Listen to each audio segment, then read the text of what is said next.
Welcome to You the Boss podcast, episode 88. I'm your host, Pam, and I want to start this episode with a simple question. When was the last time that you said yes to something and then you immediately regretted it? Maybe it was agreeing to plans that, you were already exhausted, but you agreed to these plans. Maybe it was taking on extra work when you didn't have the capacity for it. Or maybe it was saying yes to avoid disappointing someone.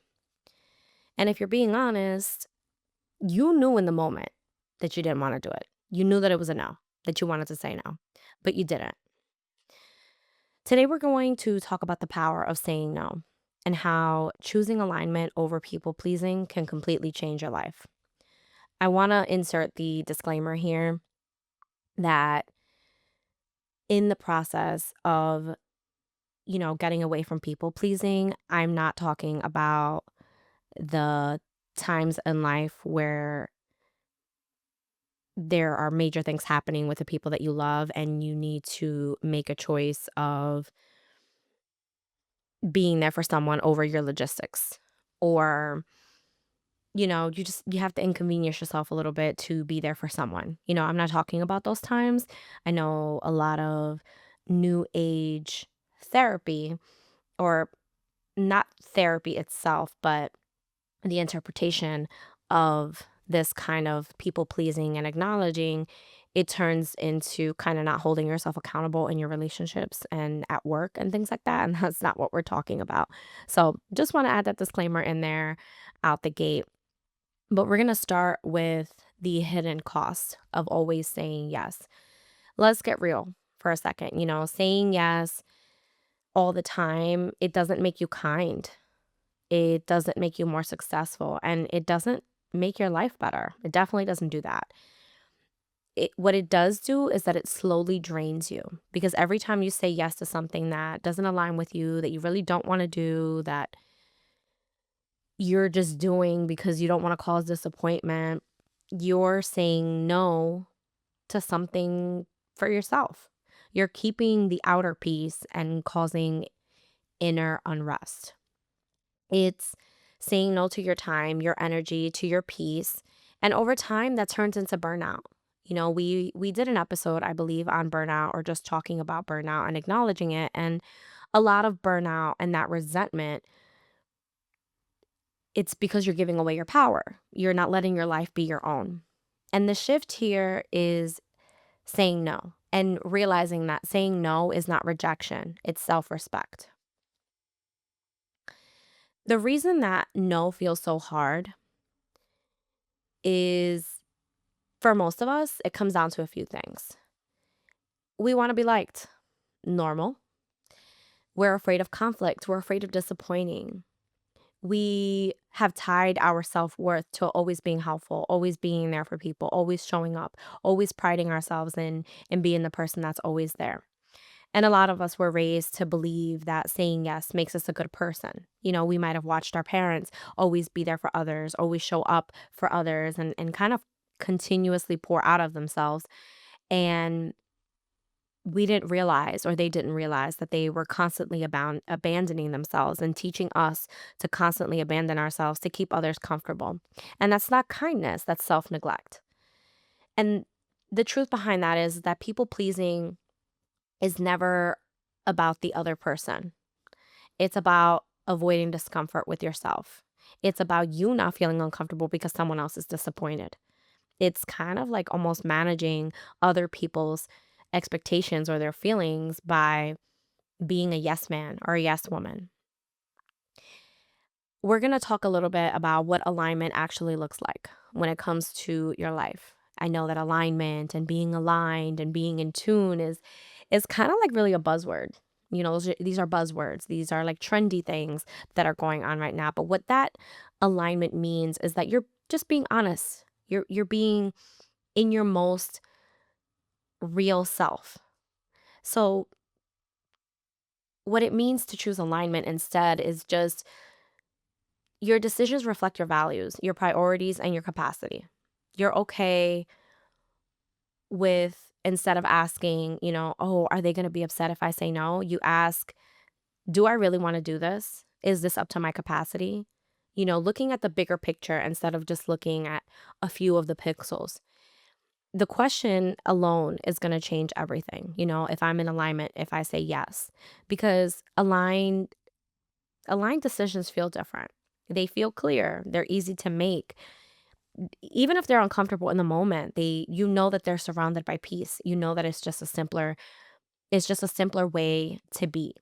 And this is very important in our day-to-day relationships because right now I talk about this often, and I think very soon I'm going to do a topic talking about social media and the influences of it on relationships.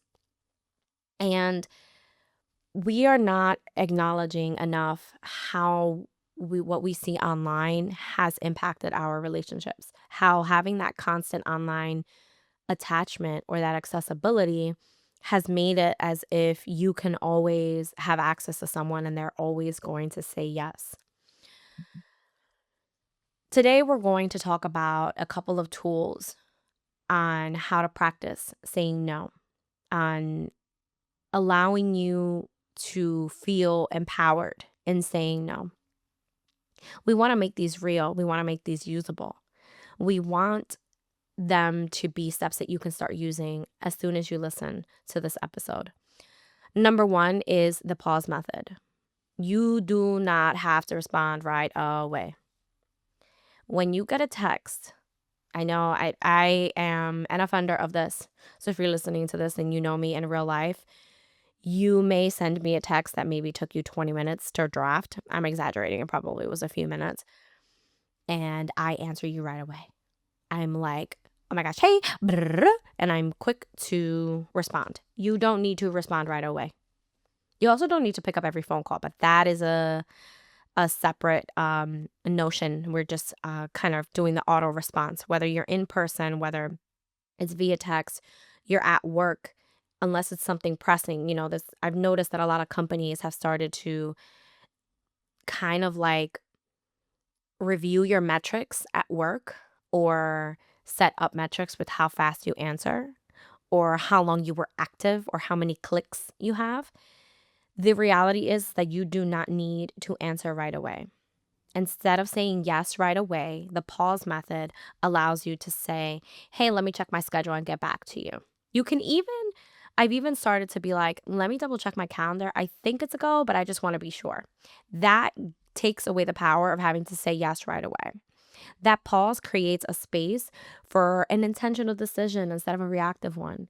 You could actually say, you know what, I can fit this into my calendar, but I don't want to. And it's okay to just say, you know what, that doesn't work for me. It's okay to say no. And the pause method kind of gives you that distance, that space of being able to make that decision. Number two, the alignment filter. Before you say yes, it's asking yourself, do I want to do this? Again, heavy on the do I want to do this? Will I have the energy for this? Does this align with my current priorities? If it's a no to any of those, it's probably a no. And this can kind of cause a strain, especially initially while you're getting used to saying no and finding the power in saying no. This can kind of create a little bit of a pull in you. And I want to remind you that when you set boundaries, it is not to create these 10-foot walls around yourself so that no one can access you, but it is to protect your priorities. So if a friend calls you and says, hey, do you want to go out Friday? And they say, let's go out at 9 o'clock at night. And you're trying to go to Pilates at 7 in the morning. And you're not just going to come home and be in bed by 11 o'clock. You need to decide, do I want to go to this Pilates class and achieve my goals more than I want to go out with this friend? And the reverse sometimes can be, maybe I can miss this class and see this friend because I haven't seen them in a while. And it is, you know, going through that alignment filter and it's choosing which cup you're pouring into. But the truth of the matter is that you need to ask yourself these three questions because the proof is in the pudding. If you don't want to do it, you don't have the energy to it, or if it's not aligning with your priorities, then you have to be comfortable with saying no. Number 3, the simple and honest no. You don't need an explanation. You don't need to, if someone invites you, someone says, "Hey, I'm hosting this birthday thing, XYZ," and you have something going on, whatever it is, instead of necessarily overextending yourself, causing yourself more stress that maybe isn't needed, maybe you can say, "You know what? I can't make it, but I can plan for this for something else." Try phrases like, "I appreciate you thinking of me, but I can't commit to that right now. That doesn't work for me at the moment. I'm focusing on other priorities right now." It's clear, it's respectful, it's done. Sometimes this may look like making extended plans with someone who lives at a distance. It is difficult to maintain relationships at a distance, and maybe you don't have time to always be connecting on FaceTime or virtually connecting. And this can be difficult. You have to become comfortable with that simple, honest no. You don't owe anyone an explanation or a long explanation. There is a misconstruction of, this is going to be very unpopular. So I'm just going to kind of come out and say it. But there is this misconstruction where, like, when you can't make something, you have to give this elaborate conversation. And especially as I've gotten older, that there are still people in my life that get a quote unquote longer explanation from me. But for the most part, those people are kind of on one, maybe one and a half hands that I can count on. Everyone else is just like, "Hey, sorry, that doesn't work for me. No, we have plans that weekend," and then that's just it. You don't need to have an elaborate, long explanation to your no. Number 4, the boundaries check in. Start noticing your patterns. What do you keep saying yes to that drains you? Where do you feel resentment building? There's usually a boundary missing. I can speak from experience with this, where over the last however many years, I've noticed the attendance of birthdays. My husband and I are very social, so I'm speaking really, really from like personal vibes. My husband and I are very social people. We love to host. We also love to shower the people we love and birthdays in different, responsibilities, things like that. And we've noticed, everyone else puts their other priorities over, you know, whenever we host or whenever we have a birthday. And this isn't one of those situations where like we're having falling outs with people or anything like that, but we have found ourselves always overextending and not kind of receiving the same grace from those that we overextend for.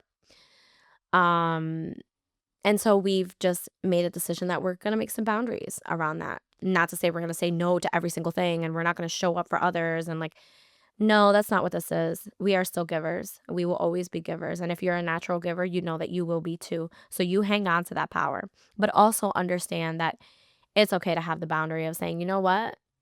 I've noticed that the last 2 or 3 times that they invited me out, I showed up, and the last 5 times I invited them over, they didn't come. There was always an excuse, there was always a reason. So now you pull back. Now you set a boundary. Now you're not always saying yes to hang out. Now you're not always saying yes to their plans, because you need to set that boundary. I am going to give you, I have a few books, but I really only want to give you one. And the name of that book is The Art of Saying No. It's really straight, kind of straight to the point, and it's full of little like sayings or scripts that you can use. But that's what this episode is about, is the art of saying no and how empowering that can be. I want to give a little bit of reframe to everything that we've talked about in this episode. Every time that you say no to something that is misaligned, you're saying yes to something that matters. Your goals, your peace, your family, your energy. Maybe it's just literally like you've had plans for the last 15 weekends, and this weekend you're like, yeah, no, I'm staying home. The people who truly respect you, they're not even going to bat an eye at your no. They're going to be like, hey, great, stay home, have fun. If you explain that to them. If you just say no, you're like, you know what? They always come. It doesn't matter. So this week, I want to give you the challenge of the next time something comes up, someone asks about plans, I want you to pause. And instead of automatically saying, you know what, yes, I have the free time, let me do it. Yes, I want you to pause and I want you to ask yourself, is this aligned with my life that I'm trying to build? If it's not, give yourself permission to say no without the guilt, without the over explanation, without the elaborate text of like, I would love to be there, but without shrinking yourself, without taking from yourself that you just are not in the place of attending. If this episode resonated with you, share it with someone who needs this reminder. Share it with someone who you thought of while you were listening to this. And I'd love to hear from you. So definitely give us a review on Apple Podcasts, Spotify, wherever you listen to our episodes. And I want to hear from you when you listen to this episode. What's one thing that you're going to start saying no to? I'll see you next week.